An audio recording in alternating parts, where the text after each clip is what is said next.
प्रिय संस्कृत मित्राणी नम संस्कृत सानिध्य साहित्य यूट्यूब पे आप सभी मित्रों का हार्दिक स्वागत अभिनंदन करते हुए जो नया सिलेबस यूपी टीजीटी के संस्कृत विषय से जुड़ा हुआ है उसमें हमको वाचन करना है प्रथम परिच्छेद साहित्य दर्पण का।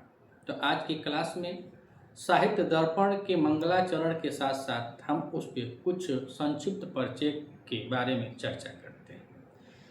साहित्य दर्पण जो है यह महाकवि पंडित विश्वनाथ जी की रचना है। तो आइए एक एक चीज़ों को हम लोग यहाँ पे चर्चा करते हैं। तो साहित्य दर्पण का संक्षिप्त परिचय में पहले हम लेते हैं रचनाकार। रचनाकार आप सभी जानते ही हैं कि आचार्य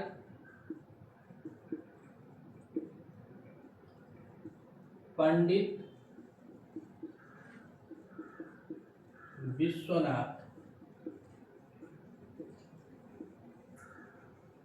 कविराज, इनकी यह रचना है। पंडित विश्वनाथ जी की ये रचना है साहित्य दर्पण। और साहित्य दर्पण के बाद जो पंडित विश्वनाथ जी हैं इनके पिता का नाम क्या होता है, यह मुख्य रूप से परीक्षाओं में पूछा जाएगा। कि प्रथम परिच्छेद ही लगा हुआ है तो इम्पोर्टेंट भी यही है कि यहाँ से जो प्रश्न उठेंगे अधिकतर प्रश्न यहीं से बनेंगे। तो इनके पिता का नाम होता है श्री चंद्रशेखर। इनके पिता का नाम होता है श्री चंद्रशेखर और पिता के बाद इनके पितामह आते हैं।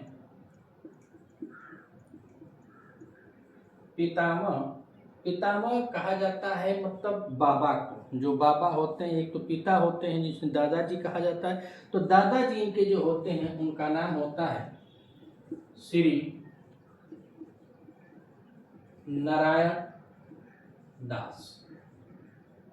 क्या नाम होता है, श्री नारायण दास। और कुछ कवियों का मानना है, कुछ विद्वानों का यह भी मानना है कि यह अपने दादाजी से बहुत प्रेरित थे। यह भी रचनाकार थे तो इनसे यह बहुत प्रेरित हुआ करते थे और बहुत विशेष संबंध। वैसे भी आज देखा जाए तो कोई दादा बाबा जो होते हैं जो अपने बेटों से न प्यार करके पोतों पोतियों से बहुत प्रेम होता है, बहुत स्नेह होता है। तो यह विशेष रूप से बताया गया है साहित्य में कि जो पंडित विश्वनाथ जी थे जो साहित्य दर्पण के रचनाकार हैं वह अपने दादाजी से बहुत प्रभावित होते हैं।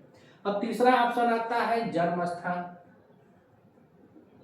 जन्म स्थान की बात करें तो इनका जन्म स्थान बताया जाता है उत्कल। यानी उत्कल मतलब उड़ीसा होता है, लेकिन उड़ीसा में कहाँ है तो कलिंग में। कलिंग, उत्कल वर्तमान में उड़ीसा। उड़ीसा में इनका जन्म स्थान माना जाता है। जो जन्म स्थान वह कहाँ है, उत्कल उड़ीसा में होता है। अब हम बात करते हैं समय। और समय को देखा जाए तो 1350 ईस्वी माना जाता है। कितना, 1350 ईस्वी। 1350 ईस्वी। और अगर शताब्दी में बात करें तो लगभग 14वीं शताब्दी होती है। कौन सी शताब्दी होती है तो 14वीं शताब्दी होती है। 14वीं शताब्दी। तो इतना इंपॉर्टेंट है। अब परीक्षा में जब भी प्रश्न बनेंगे तो यहीं से प्रश्न बनेंगे। मूल टेक्स्ट जो होता है उसको पढ़ना अनिवार्य होता है। उसके बाद जितने भी कापी किताब जो भी आएंगे, चाहे वहाँ पे प्रश्नोत्तरी आए चाहे प्रश्नों का खान आए, लेकिन जो प्रश्न बनने वाले होते हैं विशेषतः इसी प्रकार की तैयारी से बनेंगे। आप देखिए संक्षिप्त परिचय में आपको पता यह चल गया कि साहित्य दर्पण में किसकी रचना है तो आचार्य पंडित विश्वनाथ जिन्हें कविराज कहा जाता है। उनके पिता का क्या नाम है तो चंद्रशेखर है। उनके पितामह का क्या नाम है तो नारायण दास है। जन्म स्थान की बात करें तो कलिंग, वर्तमान में क्या है उड़ीसा। यही कलिंग का युद्ध था जो अशोक सम्राट अशोक जो थे अपने अस्त्रों को रख दिए थे। तो कलिंग, और कलिंग को ही उत्कल कहा जाता है। जैसे जनगण आता है राष्ट्रीय गान में तो कहा जाता है उत्कल बंग विंध्य हिमाचल। तो वही उत्कल बंग माने बंगाल, उत्कल माने उड़ीसा। तो उसी को बता रहे हैं कि कलिंग में एक कलिंग जो है वह उत्कल में था और वर्तमान में अब यह उड़ीसा में है। समय इनका बताया गया है कि 350 ईस्वी और 14वीं शताब्दी के लगभग इनका जन्म स्थान के बारे में पता चलता है। और इनके एक पुत्र होते हैं जिनका नाम होता है अनंत दास। अनंत तो इतना इसमें पता चला कि वह जो रचनाकार हैं वह पंडित विश्वनाथ जी हैं, उनके पिता का नाम चंद्रशेखर है और उनके पितामह का नाम नारायण दास है और जन्म स्थान जो है कलिंग उत्कल उड़ीसा में है। समय 350 ईस्वी 14वीं शताब्दी माना जाता है और पुत्र जो है इनके पुत्र का नाम था अनंत दास। लेकिन एक शब्द और यहाँ पे देखा जाए तो जो नारायण पंडित हैं इनको माना जाता है कि यह कलिंग के महाराज, जो कलिंग में थे और कलिंग के ही वो महाराज थे, तो कलिंग के महाराज नरसिंह देव के सभा पंडित होते हैं, सभा पंडित होते हैं। कहाँ के? कलिंग के। तो जो इनके पितामह थे वो भी कवि हुआ करते थे। तो नारायण दास जो थे वह कलिंग के महाराज नरसिंह देव के सभा पंडित हुआ करते थे। अब देखते हैं इनकी प्रसिद्ध परिभाषा।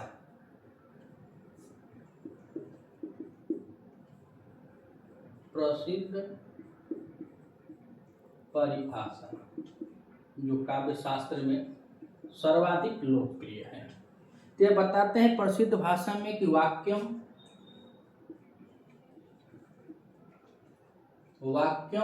उसका रसात्मकम करते हैं। क्या करते हैं? रसात्मकम।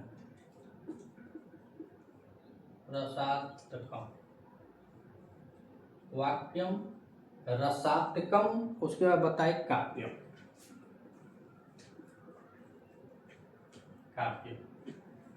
अर्थ होता है इसका कि जो रस युक्त वाक्य होते हैं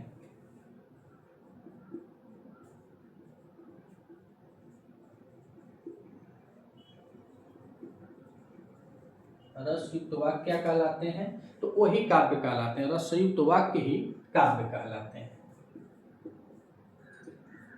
काव्य है, रसयुक्त वाक्य ही काव्य है। यह जो इनका जो प्रसिद्ध परिभाषा है कि वाक्यम रसात्मकम काव्यम, तो यही इसकी प्रसिद्ध परिभाषा है। जो रसयुक्त काव्य होते हैं वो क्या कहलाते हैं? जो रसयुक्त होते हैं वही काव्य कहलाते हैं। उसके बाद इनसे कुछ महत्वपूर्ण रचनाओं पर हम लोग आज चर्चा करते हैं। रचना देखा जाए, रचनाएं, जो रचनाएं हैं तो वैसे तो इनकी बहुत रचनाएं, लेकिन जो मुख्य है उस पर हम लोग बात करते हैं। जैसे राघव विलास, पहली रचना पे राघव विलास। और जो राघव विलास है इसकी विधा क्या होती है? तो इसकी विधा जो है वह महाकाव्य के अंतर्गत आता है। महाकाव्य है राघव विलास जो है इनकी रचना वह इसमें आता है, तो महाकाव्य में आता है। उसके बाद आता है दूसरी रचना पे। तो दूसरी रचना जो है एक नाटिका है जिसका नाम है चंद्रकला। चंद्रकला नाम की क्या है? तो नाटिका है। फिर कुछ तीसरी रचना में देखें तो तीसरी रचना में आता है प्रभावती प्रणय।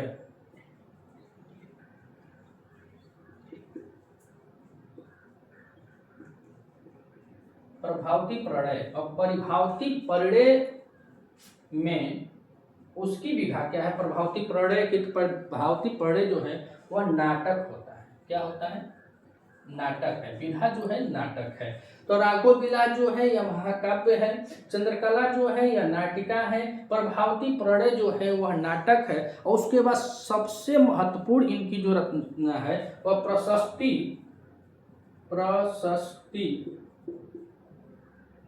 रत्नावली। प्रशस्ति रत्नावली जो है इनकी यह सबसे महत्वपूर्ण रचना है। और इसकी विधा देखा जाए इसको कहा जाता है क्रमभक। विधा की बात कर रहे हैं। चौथी हो जाएगी ना, यहाँ पे चौथी में आएंगे कि प्रशस्ति रत्नावली। और जो प्रशस्ति रत्नावली है वह क्या है? क्रमभक काव्य के अंतर्गत आता है। किसमें? करम्भक काव्य के अंतर्गत में आता है प्रशस्ति रत्नावली। और प्रशस्ति रत्नावली को ही बताया जाता है कि कवि जी ने 16 भाषाओं में इसकी रचना की है। क्योंकि इनको अष्टादश भाषा जो होती है तो अष्टादश कहा जाता है कि अष्टादश भाषा वार विलासनी भुजंग, यह इनकी उपाधि है। कुल कविवर को 18 भाषाओं की जानकारी होती है। यहाँ पर तो एक दो भाषा में सब लुल हो जाते हैं, लेकिन पंडित आचार्य विश्वनाथ जी के पास 18 भाषाओं का ज्ञान था। 18 भाषाओं में 2 भाषा बच छोड़े, बाकी सब प्रशस्ति रत्नावली में जो करम्भक काव्य के अंतर्गत आता है उसमें पूरा 16 भाषाओं में इनकी यह रचना होती है, प्रशस्ति रत्नावली। उसके बाद इनका एक महत्वपूर्ण और आता है काव्य प्रकाश टीका है। जो काव्य प्रकाश टीका है तो उस पर इन्होंने एक टीका लिखा, जो वैसे तो किसकी रचना है, मम्मट की, लेकिन उस पर यह लिखते हैं क्या, काव्य प्रकाश दर्पण, यानी काव्य प्रकाश दर्पण। काव्य प्रकाश दर्पण में यह इनकी क्या है, टीका। इसकी विधा देखा जाए तो यह टीका होती है, यह टीका होती है। इस प्रकार से इनके और भी रचनाएं हैं, तो और रचनाओं को आप देख सकते हैं, मगर यहाँ पे इतनी रचनाओं के बारे में हम लोग करते हैं। तो यह जो मुख्य मुख्य रचनाएं हैं उस पे जो काव्य प्रकाश दर्पण है यह इनकी टीका है, और उसे काव्य प्रकाश के रचनाकार तो मम्मट है। तो बताया जाता है जैसे ध्वनियालोक आनंदवर्धन का है काव्य प्रकाश मम्मट का। तो इन लोगों के ऊपर बहुत ज्यादा यह क्या किए, पढ़े, उनकी रचनाओं को पढ़े, उनको जाने। जब आप किसी के प्रति कोई भी विवाद चाहे उसके प्रति कुछ विरोधाभास बोलते हैं तो इसका मतलब यह होता है कि आप उस व्यक्ति को, उस व्यक्ति के व्यक्तित्व को बहुत भली भांति जानते हैं, तभी बोल सकते हैं। अन्यथा वह कभी कोई भी मानव, किसी भी मानव के प्रति, कोई भी इंसान किसी इंसान के प्रति कभी कुछ नहीं बोल सकता है। तो उसी प्रकार से बताया जाता है कि जो आचार्य हमारे थे विश्वनाथ पंडित जी, यह मम्मट को भी भली भांति पढ़े, ध्वनियालोक में आनंदवर्धन को पढ़े। तो जब सब लोगों को बहुत अच्छा से पढ़े जाने तब वह बताए ये साहित्य दर्पण, साहित्य का यह शीशा है। दर्पण माने शीशा, यह साहित्य को शीशा दिखाए और उसमें से दोषों को उत्पन्न करते हैं कि यहाँ दोष है, यहाँ दोष है, काव्य में दोष है, यह दोष है। इसीलिए इनका बहुत प्रसिद्ध वाक्य था कि वाक्यम रसात्मकम काव्यम, अर्थात जो रस युक्त वाक्य होते हैं वही काव्य कहलाते हैं।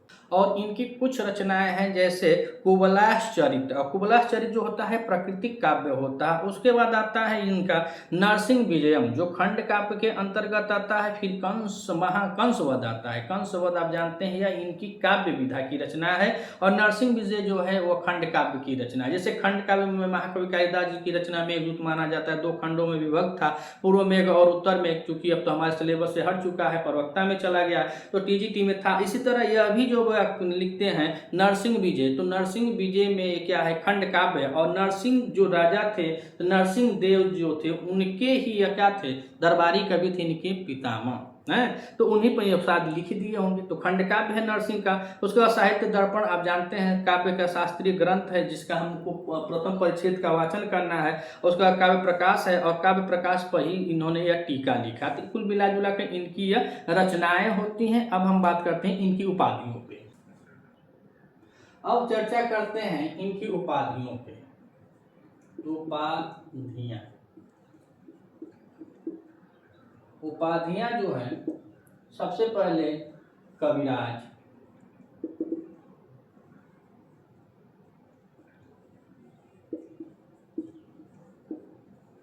कविराज कहा जाता है। क्या कहा जाता है, कविराज। उसके बाद इनको कहा जाता है अष्टादश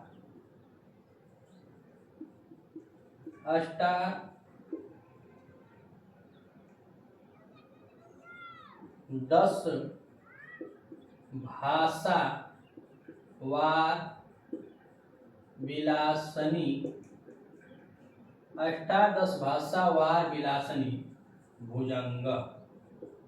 क्या कहा जाता है, अष्टादश वार भाषा विलासनी वार विलासनी भुजंग। तो यहाँ बता रहे जो वार होती है और नायिका, तो नायिकाओं के समान यह बताया जाता है। तो यह 18 भाषाओं के ज्ञाता थे, और 18 भाषाओं में इनकी रचनाएं होंगी। तो रचना तो पहले 16 में ही दिखा दिए, प्रशस्ति रत्नावली में 16 भाषाओं का प्रयोग किया था, लेकिन कुल इनको जो जानकारी होती है वो 18 भाषाओं के ज्ञाता होते हैं। तो इसीलिए इनकी उपाधि बनती है कविराज, और कविराज के बाद बनते हैं अष्टादश भाषा वार विलासनी भुजंग। उसके बाद इनको कहा जाता है साहित्य अड़व। साहित्य अड़व में देखा जाए तो साहित्य मतलब साहित्य का जो समुद्र है उसके क्या होते हैं, कर्णधार होते हैं। तड़ाव कर्णधार,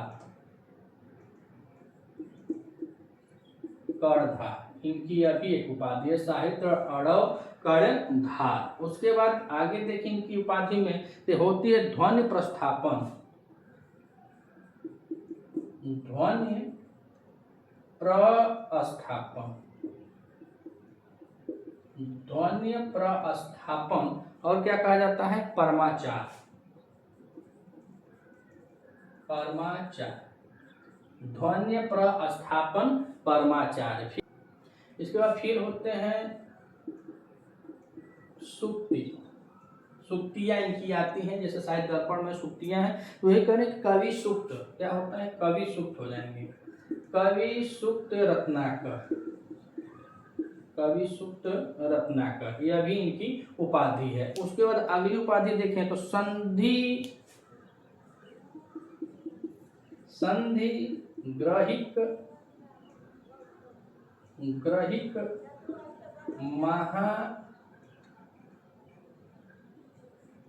महापात्र, महापात्र, यह संधि भी करवा देते हैं, विग्रह भी करवा देते हैं, इसीलिए इनको कहा जाता है संधि विग्रहिक।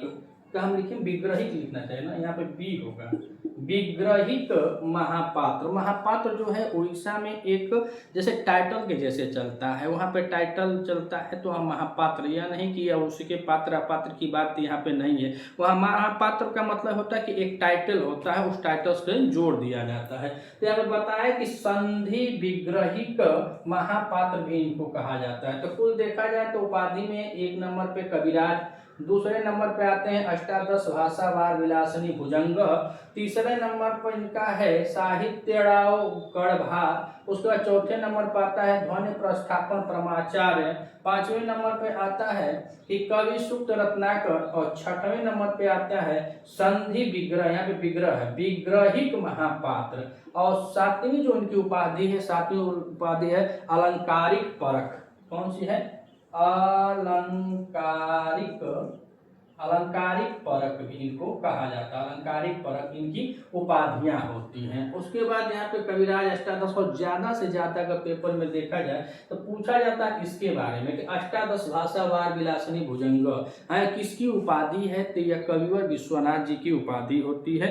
उसके बाद यहाँ पे और देखा जाए तो लगभग इनके सभी मतलब जितने भी उपाधियां हैं यहाँ पे जुड़ चुकी हैं। और जो महापात्र है यह इन लोगों का क्या नाम था, उड़ीसा वालों के लिए यह एक टाइटल स्रोत होता है। जैसे इस समय वर्तमान में जो है संबित पात्रा, तो संबित पात्रा जो है वो भी उनका टाइटल है, उसी तरह इनका भी था। तो संधि विग्रहिक महापात्र इसलिए कहा जाता है कि यहाँ की शब्दों को, वाक्यों को बहुत अच्छे से जानते थे, उसको जोड़ते थे, तोड़ते थे, आलोचनात्मक करते थे, दोषों को उत्पन्न करते थे, इसलिए इनको यह भी कहा गया संधि विग्रहिक महापात्र। और अष्टभाषावार विलासनी भुजंग में 18 भाषाओं के जानकार थे, इसलिए इनको यह कहा गया। और साहित्य अर्णव यानी साहित्य रूपी समुद्र के यह कर्णधार माने जाते हैं। तो इस प्रकार से यह जितनी भी हुई 7-8 जो है यह इनकी क्या है, मतलब उपाधियां हैं। और सबसे महत्वपूर्ण उपाधि की बात करें तो इनको क्या कहा जाता है, तो कहा जाता है श्रीमन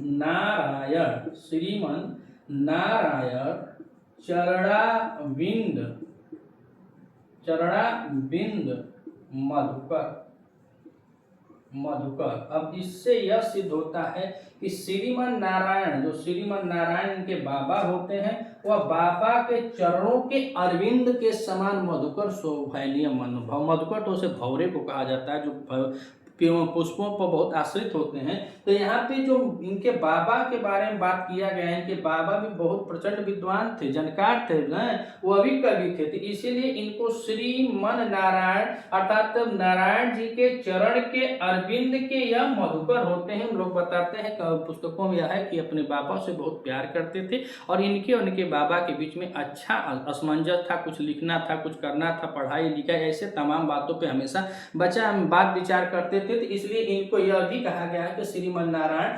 चरणाविंद मधुकर, अर्थात जो नारायण जी हैं उनके चरणों के यह अरविंद अर्थात कमल के समान हैं। अब हम देखते हैं साहित्य दर्पण, जो रचनाकार आचार्य पंडित विश्वनाथ जी हैं, तो साहित्य दर्पण विभक्त किसमें है? तो यहाँ पे देखते हैं विभक्त है। तो किसमें विभक्त है? तो जैसे कोई जो रचना है, कोई खंड में विभक्त होता है, कोई सर्ग में विभक्त होता है, कोई उल्लासों में विभक्त है। इसी प्रकार से ये जो साहित्य दर्पण है यह परिच्छेदों में विभक्त है, परिच्छेदों में विभक्त है। अब कुल कितने परिच्छेद हैं? तो कुल यह 10 परिच्छेदों में विभक्त है। 10 परिच्छेद, 10 परिच्छेदों में यह विभक्त है। तो साहित्य दर्पण विभक्त किसमें है? तो परिच्छेदों में है। कितने परिच्छेद हैं? तो 10 परिच्छेद हैं। और 10 परिच्छेदों में जो श्लोक हैं इसमें कारिका कहा गया है। तो कुल कारिका इसमें कितनी है? तो कुल कारिका बताया जाता है कुछ 760 कारिकाएं होती हैं। 760 कारिका है, 7 कारिका है। और 760 के बाद अगर देखा जाए तो इसमें सबसे बड़ा जो परिच्छेद है वह कौन सा होता है? और इसमें अब देखना है तो हम यह जानेंगे कि साहित्य दर्पण जो है वह विभक्त है, परिच्छेदों में है। कितने परिच्छेद हैं? तो कुल 10 परिच्छेद हैं। कुल कारिका कितनी है? तो 760 कारिका हैं। अब इसमें देखिए सबसे बड़ा परिच्छेद, सवाल आता है सबसे बड़ा परिच्छेद कौन सा है? सबसे बड़ा परिच्छेद, तो सबसे बड़ा परिच्छेद जो आता है वह आता है 6वां परिच्छेद। 6वां परिच्छेद। और कुल इसमें कारिका देखा जाए 6वां परिच्छेद में, तो 6वां जो परिच्छेद है इसमें कुल कारिकाओं की संख्या 300 है। कितनी है? 300 कारिका है। बस इसी में 300 कारिका है। 370 कुल है लेकिन 6वें परिच्छेद में ही 300 कारिका है। सबसे छोटा परिच्छेद की बात करें, सबसे छोटा परिच्छेद तो यह कौन सा है? 5वां परिच्छेद। 5वां परिच्छेद होता है। कौन सा होता है? 5वां। तो साहित्य दर्पण के रचनाकार विश्वनाथ जी हैं। यह विभक्त होता है तो परिच्छेदों में है। कुल कितने परिच्छेद हैं? तो 10 परिच्छेद हैं। कुल कारिका कितने हैं? 760 कारिका हैं। सबसे बड़ा परिच्छेद जो होता है यह 6वां परिच्छेद होता है। कुल कितने हैं? 300 कारिकाएं हैं। और सबसे छोटा जो परिच्छेद है वह 5वां परिच्छेद होता है। इसके बाद हम आगे चर्चा करते हैं। अब यूपी टीजीटी के सिलेबस में जो लगा हुआ है वह कौन सा लगा हुआ है? तो प्रथम परिच्छेद लगा हुआ है। प्रथम परिच्छेद, प्रथम परिच्छेद है। और प्रथम परिच्छेद का नाम क्या है? तो यह भी पूछा जाएगा। तो प्रथम परिच्छेद का नाम है काव्य के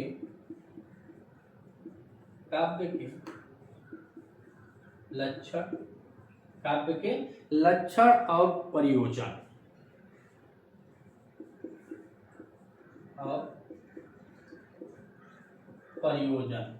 काव्य के लक्षण और प्रयोजन, यही हमारी यूपी टीजीटी के सिलेबस में लगा हुआ है। ये प्रथम परिच्छेद और प्रथम परिच्छेद का जो नाम है तो काव्य के लक्षण और प्रयोजन, जिसको कहा जाता है काव्य स्वरूप। काव्य स्वरूप क्या कहा जाता है? काव्य स्वरूप। अब यहाँ पे विशेष क्या है? साहित्य दर्पण में विशेष क्या है? तो विशेष में बताया जाता है कि 10वां परिच्छेद होता है।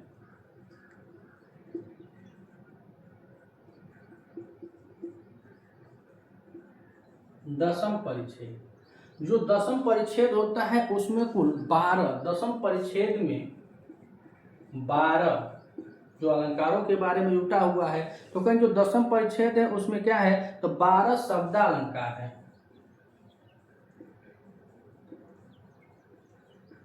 12 शब्दालंकार मिलते हैं। विशेष चीज में आएगा कि 10वें परिच्छेद में 12 शब्दालंकार हैं और 70 अर्थालंकार है। अर्थालंकार है। तो 12 शब्द अलंकार हैं, 70 जो है वह अर्थालंकार होता है। और उसके बाद रस्वत बात करें, और रस्वत यानी रस के साथ, यानी रस्वत जो है इसमें कुल देखा जाए, रस्वत कुल 89 यानी कि 89, 89 यानी कि 89 अलंकार, 89 अलंकार परिगणित है, यानी इनकी गणना होती है। तो हमने देखा कि साहित्य दर्पण और साहित्य दर्पण आचार्य विश्वनाथ जी के बारे में इस क्लास में हम लोगों ने चर्चा किया। उसके बाद साहित्य दर्पण पे वह किसमें विभक्त है, परिच्छेदों में विभक्त है, कितने परिच्छेद हैं, 10 परिच्छेद हैं। 10 परिच्छेदों में हमको पढ़ना कौन सा है, प्रथम परिच्छेद। सबसे ज्यादा कारिका जो है वह 6वें परिच्छेद में होती है। कुल कारिका कितनी है, 760 परिच्छेद, यानी कि जो एग्जामिनर का सवाल बनाएगा तो कुल यहीं से उठाकर बताएगा, उतना डीप, उतना जरूरी नहीं कि बहुत जाएगा। पीछे जो पेपर मिला था 2022 का, उसमें बहुत ऐसे पढ़ाकू विमान लगे हुए थे कि बहुत डीप में गए, पूछा कुछ भी नहीं। तो टीजीटी का हमको पेपर देना है, और यह इसकी मतलब इस पेपर की तैयारी इस स्तर से हो, न ज़्यादा डीप जाना है न ही ज़्यादा किनारे पर आना, मीडियम में सोच कर जाना। तो अधिकतर आप देखिएगा जब प्रश्नोत्तरी शुरू हो जाएगी किसी भी चैनलों पे, तो मूल ग्रंथ से ही होगी, मूल पाठ से ही होगी, और यहीं से प्रश्नोत्तरी होना शुरू हो जाएगा। अब जैसे हम इसको एक बार पढ़ लिए तब आएगा कि हमका साहित्य दर्पण का कौन सा परिच्छेद है, तो प्रथम परिच्छेद है। प्रथम परिच्छेद का नाम क्या है, काव्य के लक्षण और प्रयोजन क्या कहा जाता है, काव्य स्वरूप कहा जाता है। प्रश्न यही से बनना शुरू हो जाते हैं। 12 शब्द अलंकार का वर्णन किस परिच्छेद में है, तो 10वें परिच्छेद में है। 70 अर्थालंकार का परिच्छेद किस में है, तो मतलब साहित्य दर्पण में है। इस प्रकार से प्रश्न यहीं से इस तरह उस तरह घुमा करके सब बताया जाता है। तो जैसे हम पहले जो प्रथम परिच्छेद है उसका नाम बताए, काव्य के लक्षण और प्रयोजन, काव्य स्वरूप है। इसी प्रकार दूसरा जो होता है दूसरा परिच्छेद, दूसरा परिच्छेद में आता है शब्द शक्ति और वाक्य भेद, जिसको कहा जाता है वाक्य स्वरूप। और तीसरे परिच्छेद का नाम होता है रस विवेचना और नायिका भेद और नायक भेद, जिसको रसादि कहा जाता है। चतुर्थ परिच्छेद में आता है काव्य के भेद और ध्वनिकाय और गुणीभूत व्यंग काव्य, इसको क्या कहा जाता है, काव्य भेद, यानी काव्यों में जो भेद है जिसको ये व्यंग्यता करते हैं। मम्मट को बतलाया है, आनंदवर्धन को बतलाया है कि हाँ यहाँ टूटी है, उस चीज को बतलाते गए हैं। पंचम परिच्छेद को कहा जाता है ध्वनि सिद्धांत है, और उसको फिर कहा जाता है विरोधी सभी मतों का कांतिपूर्ण इसमें बताया गया है, किसमें, 5वें परिच्छेद में। और 6ठम परिच्छेद में करें दृश्य और श्रव्य काव्य, जिसको दृश्य और श्रव्य काव्य भी कहा जाता है।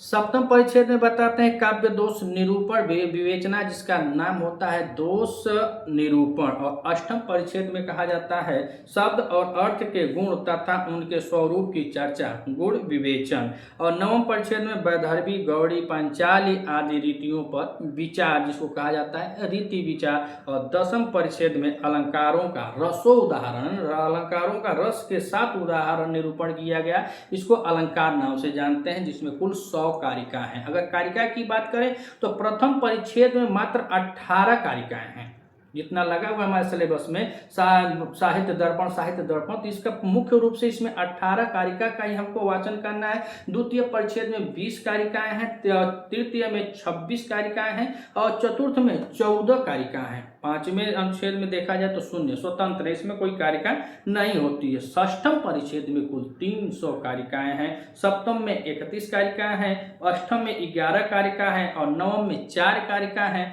और 10वें परिच्छेद में कुल 100 कारिका है। तो यहाँ पे देखा जाए तो बता रहे हैं कि 10वें परिच्छेद में कितने हैं, 12 शब्द अलंकार हैं, अर्थालंकार है। उसके बाद इसके पूर्व हम लोगों ने चर्चा किया कि सबसे कम किस परिच्छेद में कारिकाएं हैं, तो 5 है। तो 5 में तो मतलब शून्य है, लेकिन 9वें देखा जाए तो 9वें परिच्छेद में मात्र 4 कारिकाएं। आज हमारी क्लास यहाँ तक साहित्य दर्पण के संक्षिप्त परिचय थी। अगर आपको ये क्लास अच्छी लगी तो अपने मित्रों तक अधिक से अधिक शेयर कीजिएगा, जुटे रहिएगा हमारे साथ। अगर चैनल पे पहली बार हैं, आज चैनल पर पहली बार विजिट भी कर रहे हैं, तो चैनल को सब्सक्राइब कीजिएगा। अगर आपको वीडियो अच्छा लगे तो जरूर चैनल को सब्सक्राइब कीजिएगा, क्योंकि टीजीटी के जितने भी सिलेबस हैं प्रतिदिन हम आपको एक एक अभ्यास वीडियो आप तक पहुंचाते रहेंगे। मिलते हैं अगले वीडियो में, तब तक के लिए नमः संस्कृत।